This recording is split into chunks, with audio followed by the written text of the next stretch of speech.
Hi everyone, it's Evelyn here. Welcome back to the channel. I had such a blast last week creating the lookbook and ransacking my wardrobe.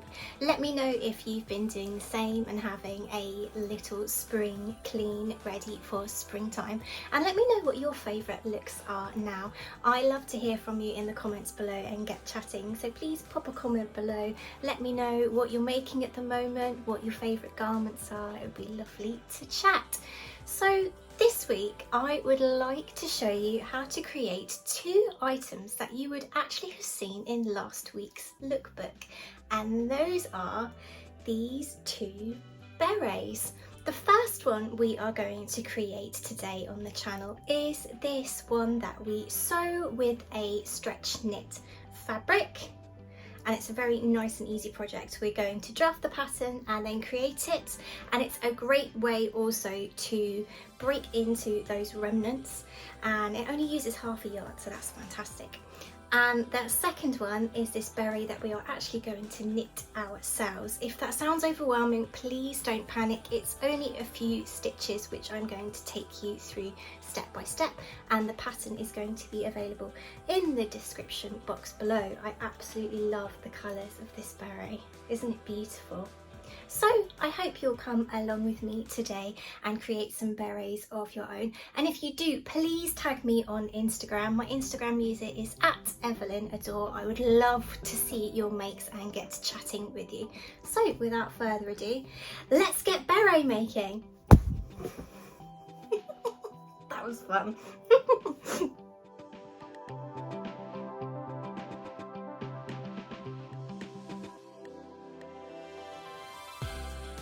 To make our first beret, you will need some pattern paper, a ruler, a marker pen, some scissors, and about half a yard of stretch fabric. Today I am using Scuba, but Ponte is also an excellent option for these berets.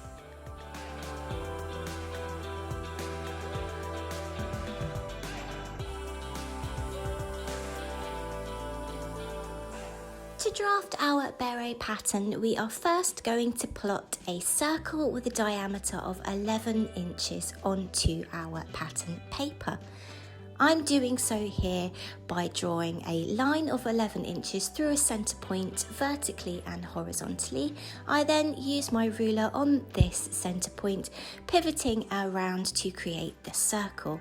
This is because I do not have a compass big enough to create a circle of this diameter, but you could also even try using a dinner plate.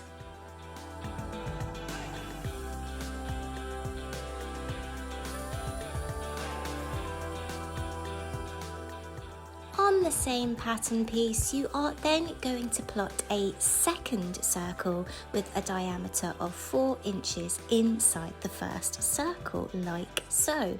This will create the brim of our beret, and it means that we only have to cut out one pattern piece. There we go again, saving the environment. The pattern includes a ½ inch seam allowance, and we are going to label it like so. When it comes to cutting out, we are going to cut out one complete circle for the crown of the beret and one circle with the inner circle cut out for the brim. Cut out your finished pattern and you should be left with something that looks a little bit like this.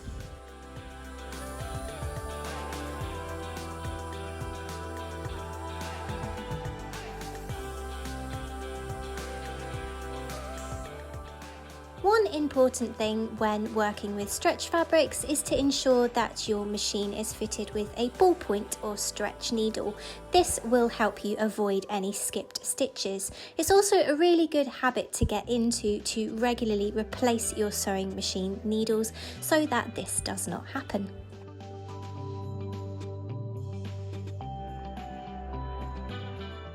Now, when stitching stretch fabrics like this Scuba, as well as using a specialist needle, you don't need a specific different sewing machine. I would suggest using a narrow zigzag stitch. This allows the stitches to stretch with your fabric.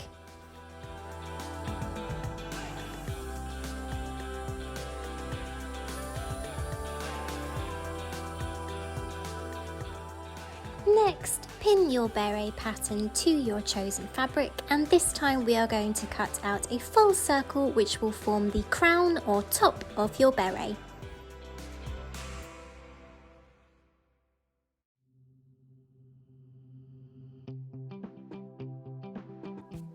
Now repeat this process, pinning the pattern to your fabric once more, but this time you are going to cut out that inner circle, creating a pattern piece for the brim of your beret.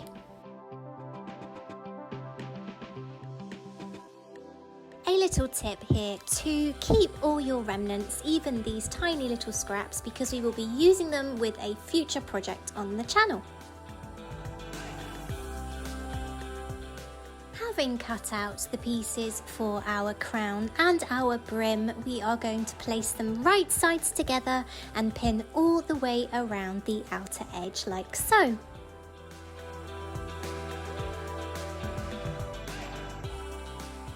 Moving over to our machine, making sure we have a stretch stitch needle installed and that we are on a narrow zigzag, we are going to sew all the way around that outer edge.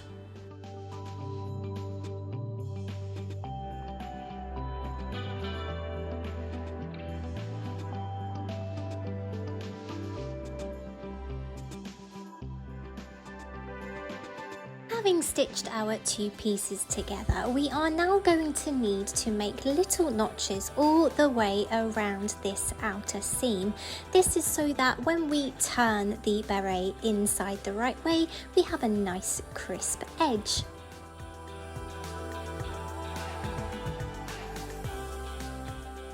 With your beret still inside out, let's finish the inside edge of the brim piece by folding the seam allowance in and pinning it in place like so.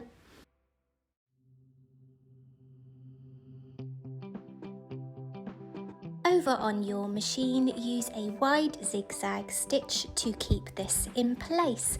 Using a wide zigzag here will mean that the fabric retains the majority of its stretch, so you can actually get your beret onto your head. Rather important if one wants to actually wear it.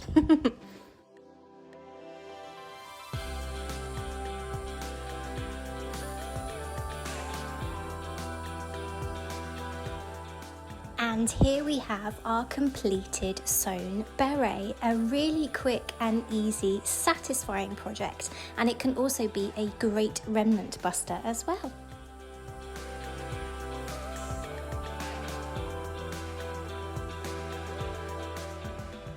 Our next beret creation is a knit one. Now, knitting can seem a little bit daunting to those who haven't knit before, but rest assured this is a nice, easy, beginner-friendly project with just a few stitches that I am going to demonstrate for you. The pattern will be available in the description box below this video. To make our knit beret today, you will need the following: a set of 3.25mm needles, a set of 4.5mm needles, a darning needle, some scissors and some lightweight yarn. I'm using this lovely DK wool and it's an absolutely beautiful rainbow colour. So let's start learning these stitches, the first of which is how to cast on. Today we are going to use the long tail cast on method. To do so, grab your yarn and the first thing you're going to do is create a slip knot about 1 metre onto your yarn. And the reason we are leaving that metre long tail is because it's that yarn that we are going to use to cast on our stitches and knit our very first row.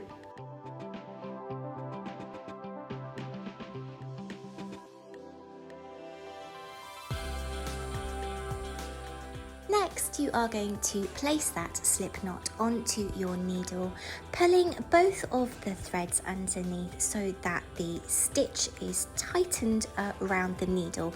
You don't want the stitch to be too tight, you want to be able to move it up and down the needle as shown. To cast on your stitches, take the long tail in your hand like so, wrapping your thumb through the thread. Then take your needle and pass it through that loop created by your thumb, pulling tight on the long tail end to tighten the stitch onto your needle like so. I promise if you practice this, it will become like second nature and you will be casting on like a whirling dervish, I promise.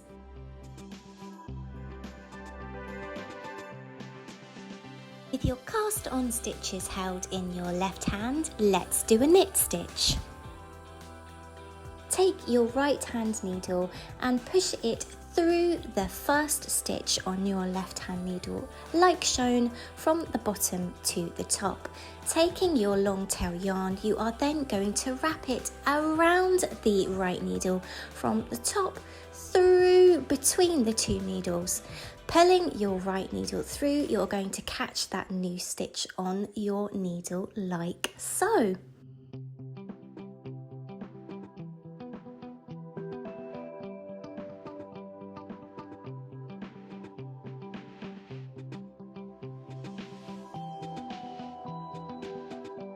When looking at a garment like our beret, this is how a knit stitch looks.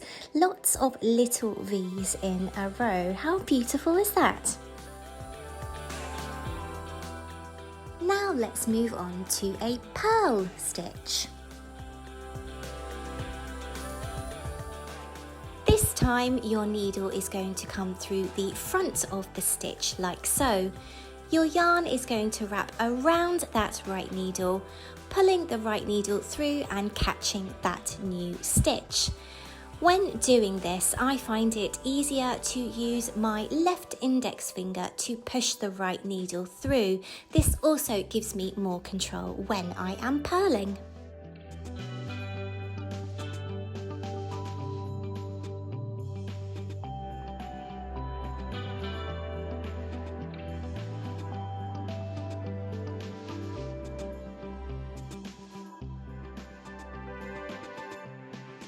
A purl stitch on a garment looks something like this.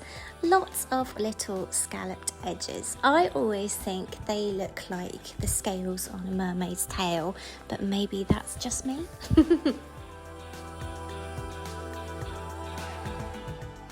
Knit one front and back is a classic increase stitch. Start by knitting as you would, but instead of pulling that stitch off of the needle, you are then going to push the needle through the back of the stitch and knit that as well, like shown. This will mean that the one stitch we have just used is now creating two.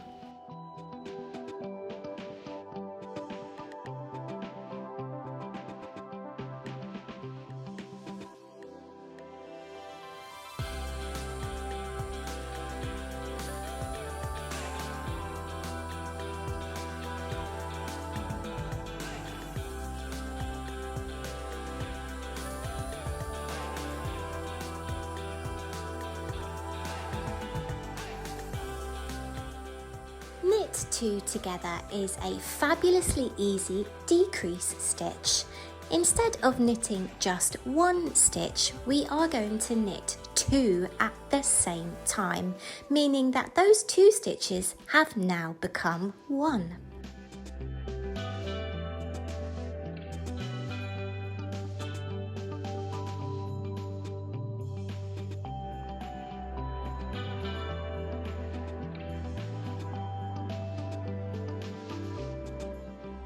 To cast off your knitting at the end of a project, start by knitting 2 stitches onto your right hand needle.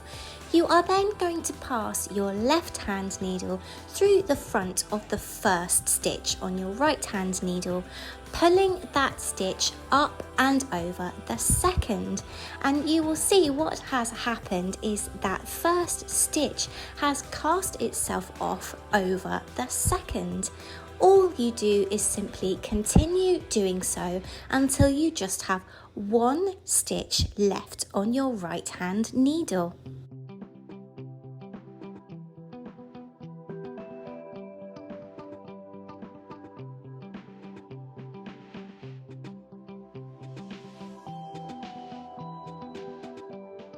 Cut the yarn from your project, leaving a 5-inch tail. Pull your needle up away from your knitting to loosen the last stitch. Then place that tail through this last stitch, pulling tight to complete your work.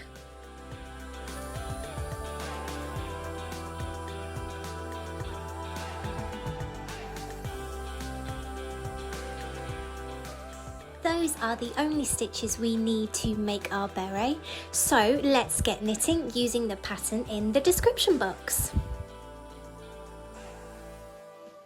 When you have finished the pattern, your beret will look something like this, and I absolutely love how this yarn looks on this project. To finish your beret, we simply need to seam together this long edge. Now you could use an invisible seam or just a simple running stitch using some of your yarn and a darning needle.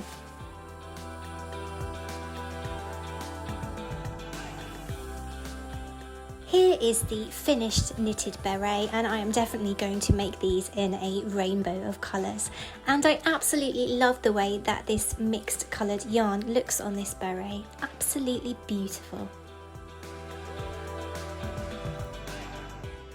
So there you have it, 2 really simple and easy methods for creating your own berets, and let's be honest, no one can have enough hats in their collection. I'm just going to keep telling myself that. Maybe one day it will be true. I hope you've enjoyed coming along with me and creating some berets with me. As I said before, please, if you do make some yourself, please tag me in your posts. My Instagram user is @EvelynAdore. I would absolutely love to see what you've come up with and see your creations and get chatting with you. But until next week, bye!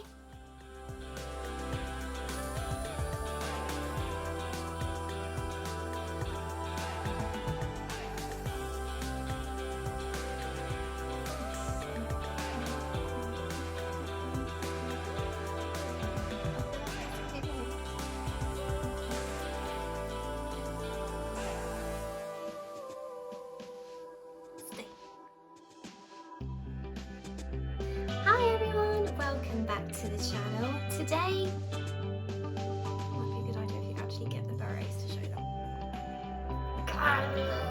Stitch my way.